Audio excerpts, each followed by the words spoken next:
There I was, laying in a hospital bed. The nurse and the neurosurgeon came in and pulled the curtain around me. But before we get there, let me back up a couple of weeks. It was 1975, and I was at a party Friday night. I popped open a beer. Back then we had pull tabs. And as I took a drink, all the beer came back out my nose.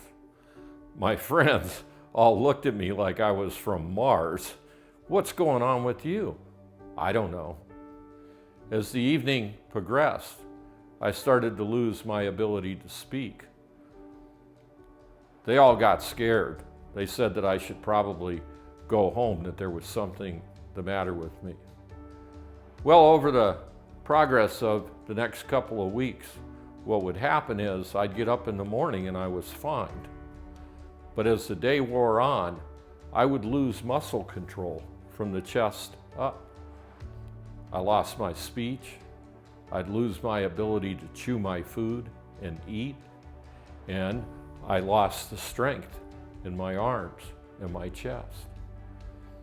I went to the doctor. Doctor told me, I don't know what is the matter with you, but you need to see a neurosurgeon or a neurologist. So the best way for us to do that is I'm going to check you into the hospital. So he checked me into the hospital. That afternoon, a Dr. Jack Florent came in to see me. And he says, what's going on? I told him. He said, do you mind spinning around in the bed and sitting up? Not at all. He said, put your arms out. I did. And he took both of his hands and he was able to push my arms down with no effort. He said, I'll be back. He did. He returned. He said, I have an injection for you. Do you mind if I give you an injection? I go, no, go ahead. Whatever you want to do. So he gave me an injection. He said, I'll be back. About 10 minutes later, he returned. He said, spin around in your bed again, put your arms up. So I did. He literally was jumping up and down on my arms, and he couldn't get them to move. He said, I'll be right back. He left again, and he came back with the nurse who pulled the curtain around the bed. He said, I've got some bad news for you. I am diagnosing you with myasthenia gravis. It is a neuromuscular disease, and where your nerve hits your muscle, that connection is made with a chemical gel. And myasthenia gravis, your body's not producing that gel. So your nerve is sending a message to your muscle, and it doesn't know to respond. There is no known cure, and there is no known cause. It affects less than 5% of the population, and therefore there's not a lot of research done on it. This is going to be a life changer for you. You are going to have to make concessions. You are going to have to alter your lifestyle. I started to laugh. He said, how can you laugh with the news I just gave you? I said, Doc, I don't know how I can have something that I can't say. He says, well, you need to really read up on this. I said, no, I don't need to do anything. That injection you gave me, can I get some of that? He says, well, it comes in pill form. We'll make a prescription for you, but understand that it is to control the disease. It will not be a cure. And the medication is self-regulating. Overdosing has the same symptoms as underdosing, so you're going to have to play with it. I said, great, give me the prescription, I'm out of here.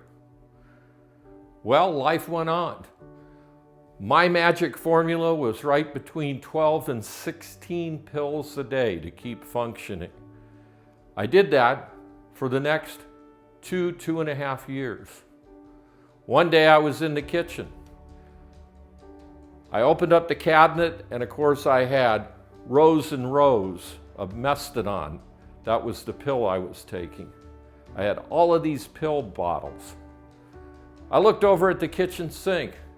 I walked over, I opened up the cabinet, I pulled out the trash can, I set it on the counter, and I reached in with both arms and I pulled all of those pill bottles and let them drop into the trash can. I put them back under the sink and I said to myself, that's it, I'm all done with you. That was 42 years ago now, and I have not taken a single pill since. Oh, I can still sense that the MG's there some days when I'm under stress or overexert myself, but for the most part, I do a great job of ignoring it, and it does an even better job of ignoring me. So what's my point? My point is that for me, mind over matter really made a difference. Now, I don't want to discount anybody that's watching this with a serious illness or disease, but the advice that I would offer to you is this.